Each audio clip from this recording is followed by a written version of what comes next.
clairement, c'est des maladies qu'on appelle environnementales. Et l'alimentation, et notamment l'occidentalisation de l'alimentation, a très certainement un rôle à jouer.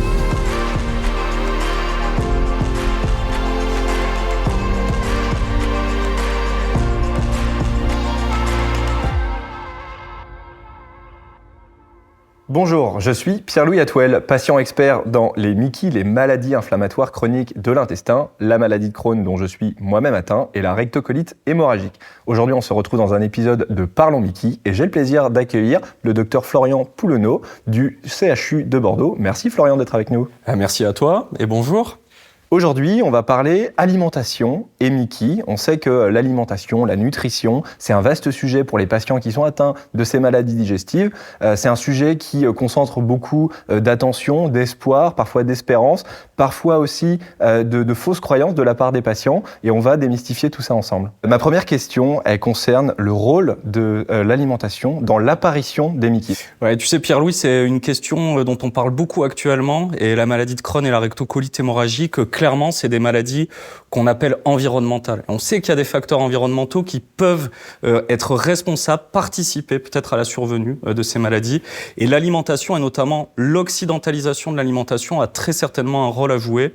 Et puis, quand on regarde des études sur des grandes populations, on voit quand même que plus on mange des aliments, notamment des aliments transformés, probablement plus que le risque de maladie de Crohn notamment augmente. Et alors, est-ce qu'on peut vraiment parler d'une alimentation pro ou, à contrario, anti-inflammatoire ? Probablement un peu.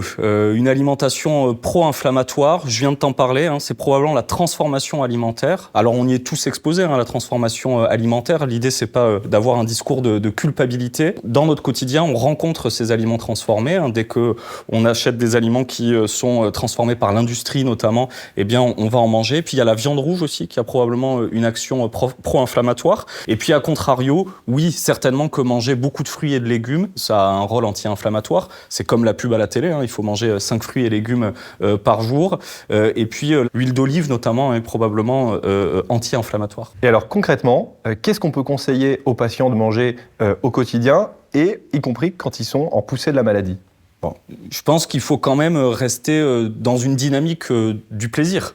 S'alimenter, il faut que ça reste un moment agréable. Je crois qu'un des principaux messages, ce serait de dire essayer de se faire à manger, de se préparer à manger.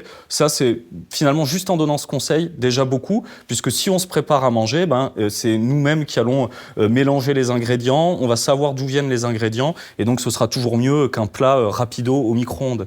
Donc si on fait attention aux fruits et aux légumes et qu'on se fait soi-même sa propre nourriture, c'est déjà pas mal. Des conseils finalement qu'on peut appliquer à la population généraelle, mais qui aident encore plus les patients atteints de MICI. Exactement, exactement. Et alors justement, Florian, les patients atteints de MICI, probablement qu'ils ont tendance à chercher des solutions au-delà des thérapies, dans l'alimentation notamment. Qu'est-ce qu'on peut leur conseiller ? On entend beaucoup parler des prébiotiques, des probiotiques, des compléments alimentaires. Il y a beaucoup de promesses parfois et peut-être un petit peu de fausses croyances. Est-ce que tu peux nous expliquer un petit peu, est-ce que ce sont des produits qui sont efficaces dans nos maladies ? D'abord, c'est tout à fait compréhensible que quand on a une maladie inflammatoire de l'intestin, qu'on se renseigne un tout petit peu, on ait envie de changer quelque chose pour avoir une action sur sa flore intestinale. Alors oui, en effet, il y a quelques fausses croyances. Alors nous, on répond toujours avec les données scientifiques, ce qu'on retrouve dans ce qu'on appelle la littérature médicale.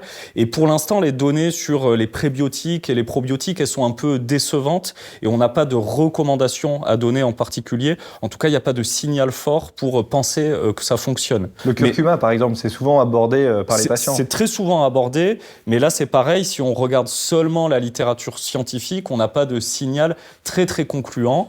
Voilà, c'est pas interdit, mais en tout cas, on n'a pas de preuve d'efficacité scientifique. Bon. Exactement. Un autre sujet dont on parle beaucoup en ce moment, c'est ce fameux microbiote. Est-ce que tu peux nous expliquer un petit peu, alors d'abord, quel rôle il joue dans nos maladies et éventuellement si on peut agir sur ce fameux microbiote pour prendre un peu en main sa santé digestive? C'est quand même assez incroyable de se dire qu'il y a des milliards d'êtres vivants comme ça qu'on héberge dans notre intestin. Et donc ces milliards d'êtres vivants, ils vivent en harmonie. C'est vraiment ce qu'on connaît aujourd'hui, ce qu'on parle beaucoup de ça avec le climat, c'est un écosystème. Et cet écosystème, il est très fragile et il a été particulièrement fragilisé c'est certainement à cause de notre alimentation et de ce qu'on appelle l'industrialisation de notre mode de vie. Et alors que nos grands-parents, nos arrière-grands-parents, ils avaient un écosystème hyper riche, probablement qui s'est un peu appauvri avec le temps, et l'alimentation a eu un impact là-dessus. Et en plus de s'appauvrir, il y a eu des espèces microbiennes qui étaient un peu pro-inflammatoires.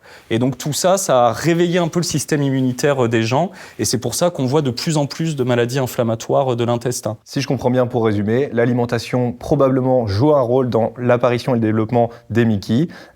Important pour les patients de garder ce plaisir de manger, tout de même. Essayer de se faire à manger de façon simple, à la maison si possible, en tout cas de faire soi-même au maximum. Merci beaucoup Florian. Avec plaisir. À très vite. À bientôt.